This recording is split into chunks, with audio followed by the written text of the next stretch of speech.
me just see if the is recording. It is. Okay. Alright.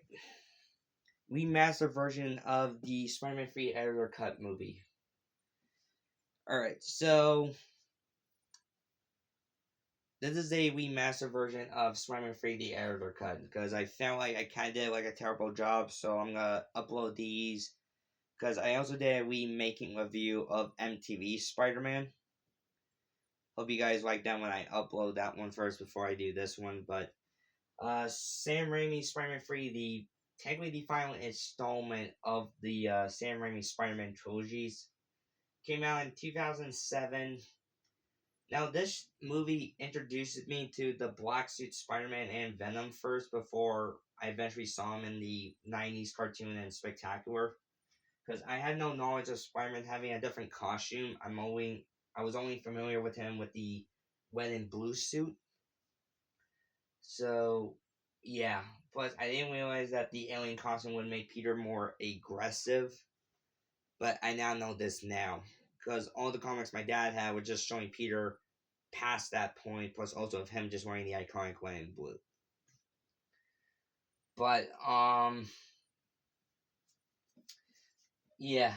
So basically, the first installment of Spider-Man 3, the editor cut is 2 hours, 17 minutes, and 49 seconds. It cuts out some certain scenes that are in the theatrical version, which is 2 minutes longer. I say the editor cut makes it more.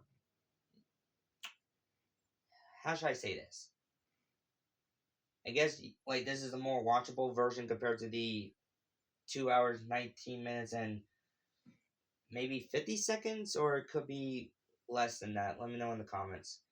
But anyway, the movie's opening is a unique take, just like how the second one was. Like, it gives us basically like a recap of the events that happened so far, like even using scenes from the movie. And while we see the symbiote somewhat forming during the opening credit, which is very cool, I will admit. Also, you got the returning cast of Tobey Maguire as Peter Parker, Kristen Dunst as Mary Jane Watson, James Franco as Harry Osborn, um, J.K. Simmons as J. Jonah Jameson, and then we have new characters in here, like we got Topher Grace as Eddie Brock. Also, this movie showed Gwen Stacy in here for some reason, and Frank Marco, aka Sandman. I'm just gonna get this out of the way. At the start of the movie, it looks like Peter's finally got some good PR rep. Like, basically, everyone now loves Spider-Man, which he's happy about. And during the entirety of the movie, Peter is contemplating on he would like to marry Mary Jane. Which, to be honest, I think Peter and MJ deserve a happy family life. Also, I will say though, this movie, either which version you watch, it's just convoluted because there's so many like story plots and plot holes if you think about it. While there's also they decided to do a retcon in here for some reason because apparently in Spider-Man 3, Flint Marko, who later becomes Sandman, he's actually the real murderer behind Peter's Uncle Ben getting shot instead of that guy we see in the first movie. Which is like, okay, why recon? Like, why change that? That just doesn't make sense. Also, this was my first introduction of Sandman because I had no knowledge of who he was. So there's that. But yeah, so basically Peter and MJ's relationship is going alright, and actually this even puts a plot twist on Peter and MJ. Like, basically, like, Peter's career is going a bit better than how we've seen in the first two movies, while MJ's is now taking a plummet in a way. Like, she gets a bad review on the newspaper, and actually Peter's trying to be a supportive boyfriend by saying this happened to him when he started out to be Spider-Man, but she doesn't want to hear that. Like, basically, MJ's more like a constant bitch in here, a little bit. Let's see. Also, we had the whole thing like Harry still blames Peter for his father's death, especially that he just found out Peter is Spider-Man at the end of Spider-Man 2.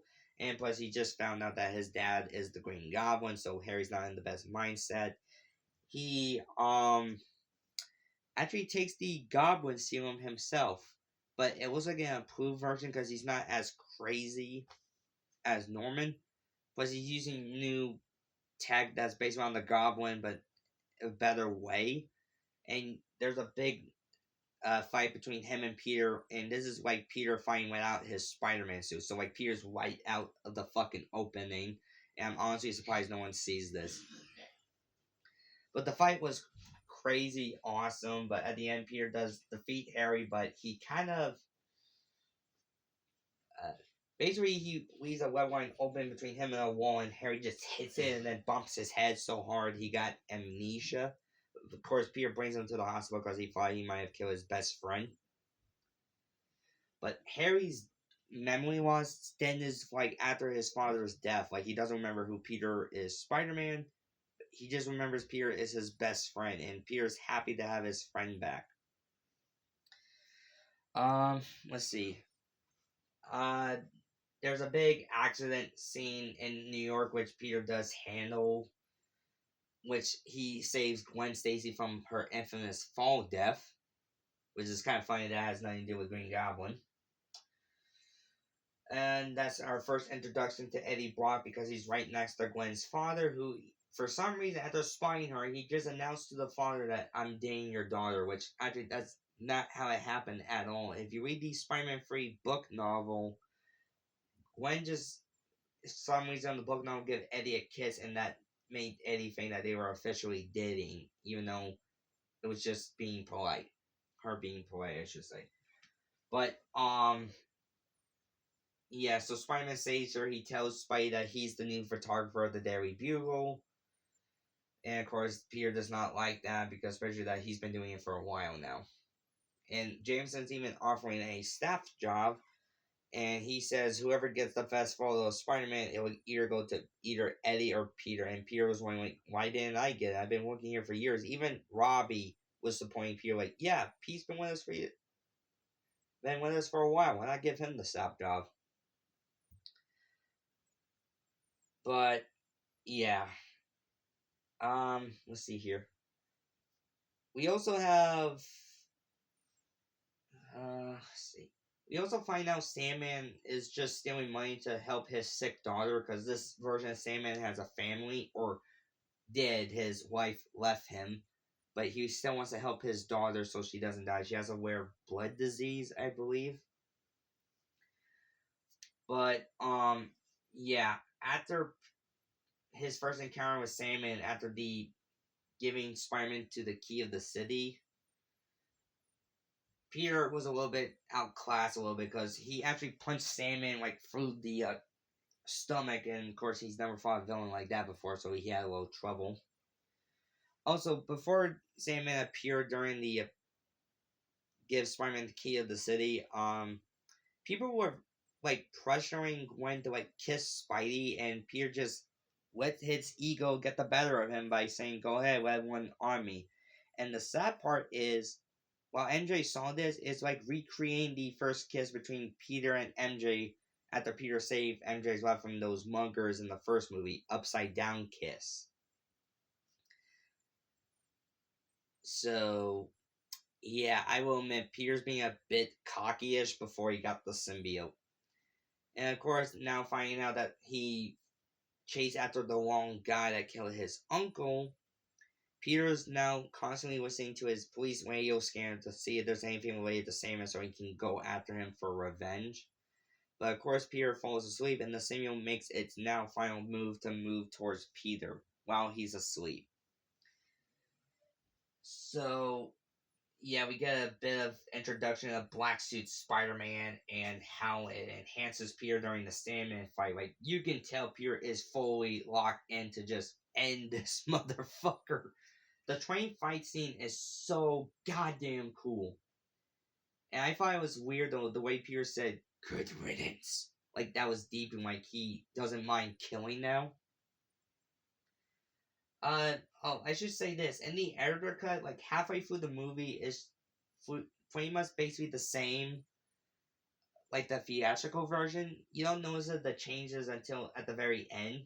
Like, okay, so after he uh kills Sandman, we are still looking for the scene when Harry gets his memory back about him being the new Goblin. That's another thing. They call Harry's Goblin in this movie the new Goblin, not Hobgoblin or him wearing his dad's suit. Which is kind of funny because before we see Harry exit the Goblin gas chamber, there were two Green Goblin masks. The iconic green one, and then there was a silver one. But yeah, so basically Harry manipulates MJ to breaking up with Peter so he can just kill him, but she said if you want Peter to live, you do as I say. And she really has no choice. I mean, she can't fight against somebody with powers. And of course this pushes Peter more over to the symbiote, which there's a scene of after Peter figured out Harry got his memory back. There's a scene of Peter opening up the suitcase he has the black suit in, and I swear to God, in this version, you actually see the symbiote moving in the costume in a way like it's breathing, and that was so fucking creepy. Then again, Sam Raimi is more familiar for horror films than uh other movies. Now that I think of it, but yeah, so Pierce just not wearing the black suit fully and being more cocky, like being what he interprets of him being cool and stuff like that. Let's see. He gets Eddie fired by showing fake photos of Spider-Man, and Eddie's just basically in a downward spiral. Basically, Eddie Brock in this movie is just a major asshole. Like no one likes him. Let's see. MJ gets a bar at a club. What the? Motherfucker. Hang on a sec. That was weird. Movies and TVs. But, yeah. So Eddie's being like a depressed fuck as the movie portrayed him. And, Peter goes to the MJ's new place of work to just put dirt in her eyes, as he said to Braga, do you look at the picture that was displayed outside when he was walking towards the Bugle? Peter, the symbiote got the better of Peter. He accidentally hurt MJ, like punched her, and she went down on the floor. And then he left the building to think about what he's done.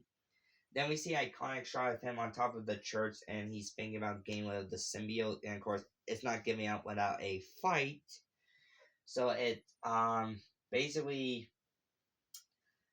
tries to stay on him, but because of him hitting the church bell, it makes the suit weak enough for him to get off and stuff like that. And of course, Eddie's happened to be at the same fucking church, even praying for God to say, I want you to kill Peter Parker. Like, motherfucker, you did this to yourself because you're so pathetic.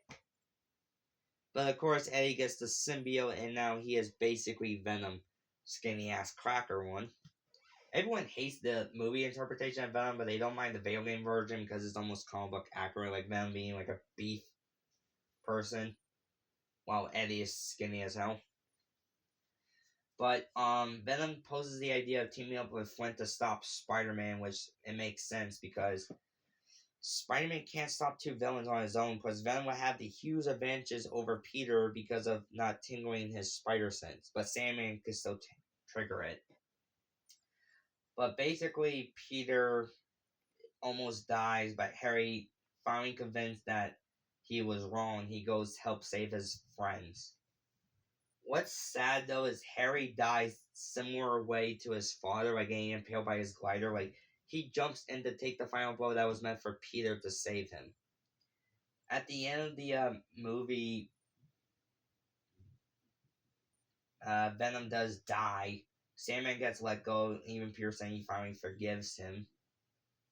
Because Flint explained his end of that story, and Peter just reconciles with MJ. I basically think they do reconcile at the end. I will say though, I find it was weird in the movie there wasn't a final swing moment compared to like in the video game of the movie there is one. But then we don't see this version of Peter again until No Way Home. But it sounds like him and MJ finally worked things out and they could be officially either married or they are maybe not there yet. But if I had to rate Spider-Man 3, the editor cut, I'll give it either 7.0 or 7.5. Like, the movie still has too many plot holes. Like, the only story that they concluded was Harry's redemption arc, if that makes sense. So, there's that. Um, yeah. Let me know in the comments what you guys think of the movie.